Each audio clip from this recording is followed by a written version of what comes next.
Another week, another beautiful week for sure. I mean, if you're here in central Minnesota, here north of metro area, it's been a beautiful week. A lot of sun, a lot of warm weather.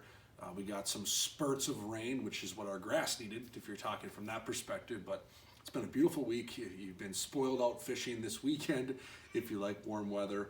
A lot of sun, not a lot of wind. Great opportunity to get the family out fishing is what we did. I got the boys out fishing on Saturday, yesterday, and we caught a pile of crappies, and the week was pretty good. So the bite was pretty consistent. One thing you're going to see, if you haven't fished since last weekend, you probably noticed a drastic change in water temperature. Last weekend it was in the low to mid 40s. This weekend it's in the mid 50s, as warm as we found 57-degree water temperature. Main Lake was 53, 54. If you go way back into some of the channels, way up into the corners, you are finding upper 50s. I didn't find any 60-degree water temperature, but I also didn't go way back into these boat channels either. And I'll tell you why. So warming trend for sure. We're starting to see the true spring push, where these crappies and stuff are starting to really put the feed bags on.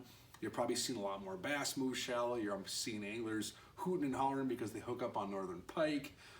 Those bonus fish while you're chasing crappies and bluegills here in the Twin Cities area. But we've been primarily chasing crappies. We haven't chased specifically bluegills, but we're catching a bunch, which is normal. They're moving right into the same areas. But we're catching a lot of nice crappies, and here's how we're doing it. Again, water temperature is not as crucial when we're fishing. I think most of our better fish are coming Main Lake. And then when I tell anglers that, they kind of look at me and they're like, really, you're not way back up in the bays and the boat channels? Me personally, no. Are the fish there? Absolutely. I just am a firm believer that some of these larger fish are going to be staying Main Lake most of the year. They're going to relate to some of the emergent weed stocks. They're going to start to figure out what they're going to do for the spawn here in the coming week or two. But right now, I don't think I'm going to be chasing a pile of fish way back in the boat channels. And two reasons. One, there's a pile of anglers in there. It's bumper boats. It's packed. I generally have some of my kids with me, my boys, and they can be a little rambunctious. So I'm not usually generally next to a lot of people. I prefer not to be. And two, I just think some of the bigger fish don't ever make those moves into those back small shallow channels. So I've been fishing Main Lake structure.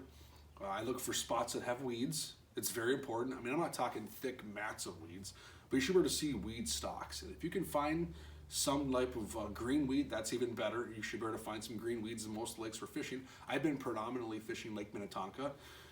The bite out there is good. It fishes well. It fishes diverse. And I've been chasing fish there. And I'm finding fish in these weed stocks, and the best spots are where there's also hard bottom. So you're going to go in most bays on Lake Minnetonka and see weeds everywhere. That doesn't mean just go to the weeds and start fishing them. I'm looking for spots that have hard bottom. I have my Vexlar on the front of my boat, in the bow of my boat, reading the universal sonar on my Minn Kota, and I can literally find that hard bottom. I can look for that double echo. I can adjust my depth to 2-3 times the depth, so I can see that double echo at exactly twice the depth. That gives me the determination of the type of hard bottom. I can find that hard bottom easily.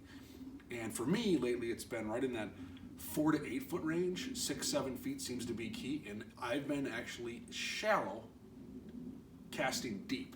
A lot of anglers come deep and cast shallow, but I've been up shallow, turn the boat around, face the deep water, either put the talons down, you can drop an anchor, you can do whatever. If you find a pot of fish, and I've been just honing on them, making the same cast over and over and over again, because those fish will pot up and they'll cruise and they'll hold in certain spots. These crappies are not scooting fast in these weeds. They're going like this. And if these are weeds, a lot of times they go like this and they just sit on them. So if you start catching fish, you don't have to start fan casting the area. You can easily control the boat and fish that specific spot. And we did that yesterday multiple times and had great success on some really quality fish. So 4 to 8 feet of water seems to be key for us. Now that the water in Main Lake is in the low to mid 50s, it seems to be neutralized things. So these fish are starting to be a little more habitual on what they're doing. So that's kind of what we're keying in on. But see if you can find some hard bottom in those weeds. That's super important. Or deep water nearby. They will slide up onto those weed edges, inside turns, things like that, to catch and find fish. And how we're catching them, we're using hair jigs. or flu jigs or something to that effect. We're not fishing any bait. Some anglers may shake their heads and not believe it, but trust me, we have not fished any bait this entire season so far in open water. We're using plain hair jigs, 1/32 ounce. We have used a little bit of 1/16, but 1/32 ounce and even 1/64. But 1/32 ounce has been that prime color or size. Color hasn't mattered. We caught them on chartreuse, we caught them on white and yellow, we caught them on white and purple, we caught them on all pink. I don't know if it matters as much on the color. And we're fishing them below a float about 3 to 4 feet down. And I'm fishing a very small, like you've seen in some other videos, mini stealth from Thill. I think it's a size 4, and I'm putting a split shot on both sides, so that's almost neutrally buoyant because these fish, a bluegill comes up and hits it, and the bobber goes, you've all seen a bluegill come up and nip at it. A crappie hits it, and a lot of times it pops and then sinks, or it just starts to slowly move this direction and sink, because they're just swimming through like this, real stealthy, and then grabbing the bait, and a lot of times just swimming away with it. So that bobber just starts to move. So you don't want too heavy of a bobber because you're not going to see the bite. You want that bobber to just about sink. If you blew on it, you want that thing barely floating in the water, so with very little pressure, that'll sink. And that's key to catching some of these fish, because they're not coming through and destroying it like they would a beetle spin or a roadrunner. They're not doing that yet. We're not even crushing them on jigs and plastics without a float as much as we are on a bobber. At least these bigger fish, they're coming through. And if you watch them, you can see the big ones in the weeds. They come through real slow. I mean, like an apex predator.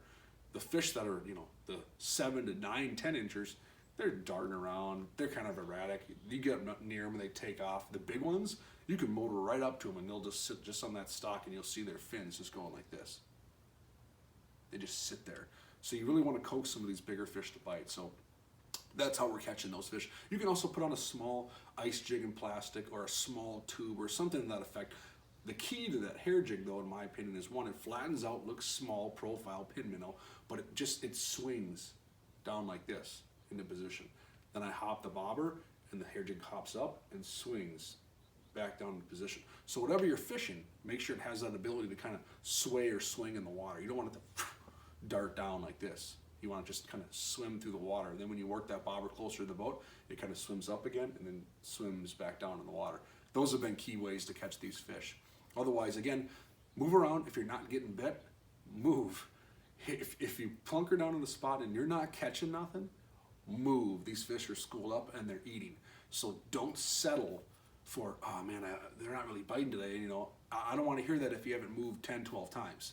So if you're not catching fish, move and find a new spot. So fishing's been good. Get out there, and I know this has been consistent on most lakes I've talked to. I got a pretty good connection of friends fishing Forest Lake, White Bear Lake, Minnetonka, of course.